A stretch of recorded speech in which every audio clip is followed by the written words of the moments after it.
ভয়াবহ তাজরিন ট্র্যাজেডির এক যুগ পূর্তি আজ 2012 সালের 24শে নভেম্বর সন্ধ্যায় আশুলিয়া নিশ্চিন্তপুরে তোবা গ্রুপে তাজরিন ফ্যাশন কারখানায় আগুনে পুড়ে শতাধিক শ্রমিকের মৃত্যু হয়।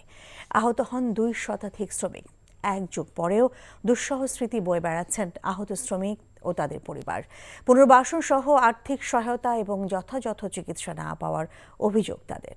চাঞ্চল্যকর এ মামলায় 2013 সালের 22শে ডিসেম্বর তাজরিনের চেয়ারম্যান মাহমুদ আক্তার, ব্যবস্থাপনা পরিচালক দেলোয়ার হোসেন সহ 13 জনকে আসামি করে আদালতে অভিযোগপত্র দেয় সিআইডি। তবে এখনও কাউকে বিচারের মুখোমুখি করা হয়নি। মামলার সাক্ষ্য গ্রহণ চলছে ধীর গতিতে। 104 জনের মধ্যে এ পর্যন্ত মাত্র 17 জনের সাক্ষ্য নেওয়া হয়েছে। তাজরিন ট্র্যাজেডির এক যুগ পূর্তি উপলক্ষে শ্রমিকদের স্বজন সহ বিভিন্ন সংগঠনের পক্ষ থেকে গতকাল থেকে চলছে বিভিন্ন কর্মসূচি।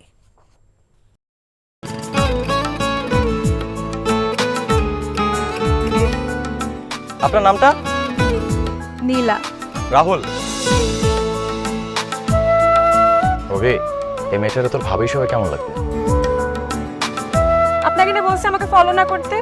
ফলো কেন করতেছিলেন? আপনাকে দেখতে ইচ্ছে করে আমার, আপনার সাথে কথা বলতে ইচ্ছে করে। আমি কি করবো ঠিক বুঝতে পারছি না।